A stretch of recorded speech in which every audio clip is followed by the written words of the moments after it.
You might be asking yourself, how can I lower the price on getting some of my crafting supplies? One of those ways can actually be buying your yarn from mill ends. So let's talk about what it is and some pros and cons if you are looking to find some ways to get great yarn and also save some money. If you have never heard of mill ends before, I think it's super interesting, and I have watched several mill end videos from some YouTubers over in Australia, like Litsa from Coco's Crochet and also Mads from Gray and Crochet, and they have a cool store. Well, it seems cool to me. I don't know if it is, but it seems like they have a cool store called Spotlight in Australia where they regularly have bags of mill ends. I've never actually been to a store where I've seen any mill ends in person. So for me, I have the most experience through Hirschner's, Mary Maxim, Premier. Basically, a mill end yarn is good yarn. It is just like overstock, leftover yarn that comes from the manufacturing process. It could be like from a tail end of a batch that's going through. It could be that it didn't match the dye lot. There's a lot of little things that really can come to be to create a mill end. So let's look at mill ends and decide, smash or pass. All right, the first pro is going to be that generally speaking, it is fairly inexpensive per pound. And I have been very tempted because in the newest Hirschner's catalog and online, I have seen that they have some new mill ends available. There is an alpaca blend. There is, I think, a fingering weight. And what else is there? There was another one as well. I'm totally blanking on it, but I'm probably putting it over the screen right now so you can see it. Now, a lot of the times, the mill ends you will find from these large manufacturers, especially if you're looking at, like, I think Premier and Mary Maxim, probably going to be in acrylic, and it can be a great way to really stock your stash on some decent yarn for a bargain price, because a lot of times you're getting like a pound of yarn or a pound and a half, a large quantity for a pretty decent price. These ones at Hirschner's, these were in bundles, so you could do like multiple projects, smaller projects, possibly one larger project. You just don't know what you're going to get. Now, I will interrupt myself and say that I have seen on Premier's website that I think a lot of times with their mill ends, you can actually pick the color that it is, which I think is phenomenal, because with that takes out all the guesswork right there. And like, okay, if I'm making blankets for donation or beanies for donation or something like that, and you really want like a lot of bang for your buck and still have something that's easy to care for, it's not like an heirloom piece, but something that's just easy to deal with and good to donate, this will be fantastic. Now, the ones that were out at Hirschner's, you did not know. For a lot of people, that is in the pros section, but I try to be very, very mindful of what I'm bringing in. I do have limited space, and unfortunately, I also have a limited budget on what I can buy. And so I want to make sure that all the yarn that I bring in, I really, really love. And for me, that surprise element, if I can't pick what color it is, then to me that is a con. But other people love the mystery. Like if you love mystery bags, this would be a great option. One of the like plus sides of this, which is like what do you want to say, like a happy accident type of thing, is that it is actually an eco-friendly thing to buy, because it really is like using up the waste from the manufacturing process, and you're taking care of that. It's not ending up in a landfill. It's not having to go through an extensive recycling program. Like, you're getting to use it. And if you are a person who does like practice work, so either if you are just learning different crochet or knitting stitches, or maybe you are a pattern designer and you want to save the good yarn for the final project and you need to work up something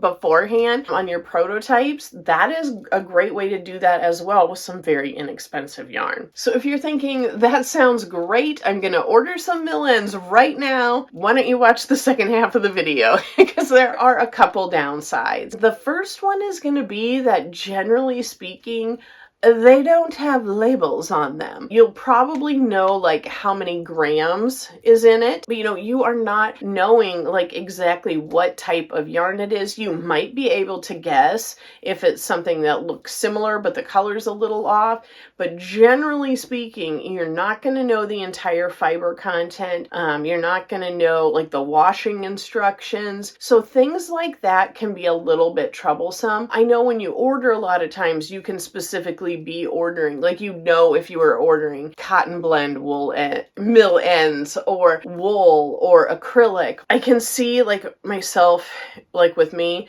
like that's all fine and dandy. I know what it is when I've ordered it, but then when it comes here and goes into my yarn closet, if I don't take the time to write out like what I had ordered, probably not going to remember that at all if we're being real honest. So inconsistency can happen a lot with mill ends, kind of like why they're a mill end. So it could be that you get several and like the dye lot just didn't come out quite right. So it might be like very similar, but it might be just a little bit off and you can't really use them in the same project. There could be some knot. A lot of times there's knots in yarn anyway, but most of us don't like that. You could find like maybe a little bit inconsistent texture in some places. If that was the reason that it like got rejected by the manufacturer, there are a bunch of different reasons that have led it to being there. And while it is still probably great yarn, something you need to really be aware of. And kind of along that same lines,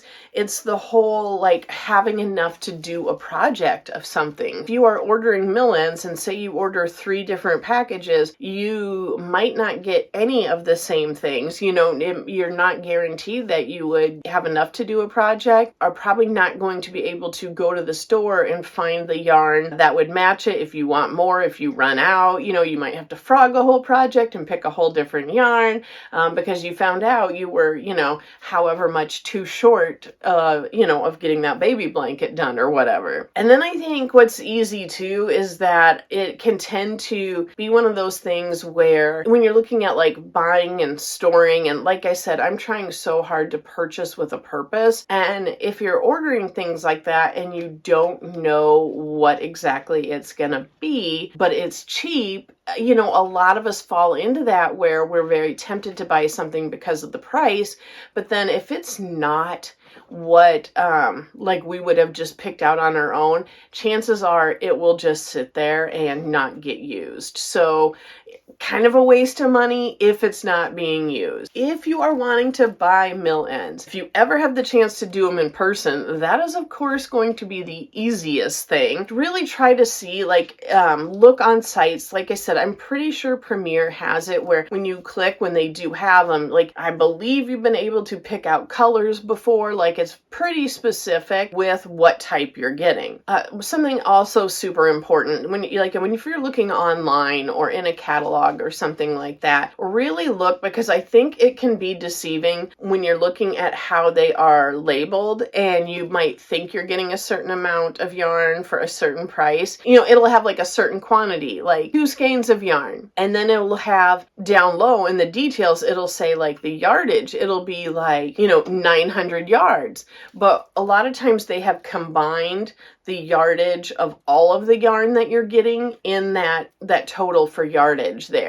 If you're like me and you get a little overexcited, it can be easy to overlook those details where you are thinking that it is the 900 yards on each of those skeins when really it's in total. And, that can affect whether or not you really believe it's a good price point, a good deal or not. So be mindful, that can be a little tricky. If you do buy some of those, like I said, it's real easy to remember when stuff comes in the mail and you're excited about getting it, what the fiber content might be if you've known that aspect of it when you order it, the yardage, the weight, things like that. Any info that is provided to you, write that down. Package it up in your yarn stash, and when it is fresh, in your mind, write the stats down, and that will help you out. Another thing you could do when these come in is really do your best to try to match it up with some other yarns in your stash, especially if you know like it is 100% acrylic or whatever. Put it with those and maybe try to create like a little bit of a kit for yourself or something that sparks some creativity. I know once I had gotten, it was just a giant skein of off-white from Mary Maxim, and it was great. I put it with the ones that I was doing for a blanket. It was like 100% acrylic yarn, and I was able to use that. It worked out great. I don't know if mill ends are right for you. I actually am not going to be purchasing these ones from Hirschner's just because I am trying to be so intentional right now about what I'm bringing in. But I will tell you, as I was very, very tempted with the alpaca. I was I was super tempted. There was some like muted colors, but then there was one in the picture that was rainbow, and I have nothing against rainbow yarn, but that's not really like the palette I'm working with. And it was like, oh, if that one wouldn't have been in the picture, I probably would have bought it, because I'm like, with my luck, I'll get all 4 of them in rainbow, and it's $20, and then I have $20 worth of rainbow yarn that I'll never use. For me, unless I know exactly what I'm getting, I'm just not going to purchase. But if you are far more open to a lot of different color palettes, it can be an exceptional value. Have you had success with mill ends before? I would love to know if you've gotten some great ones. Put it down in the comments and let everybody know. Be like, I had great results with such and such mill ends from such and such brand. If you are interested in other money saving type tips, I have got a playlist I will link for you with some of those, and I will have a little bit more content coming soon. Can you hear my cat over here? I will have some content coming soon of some other money saving tips and tricks. So until the next time, thanks for talking yarn with me. Bye.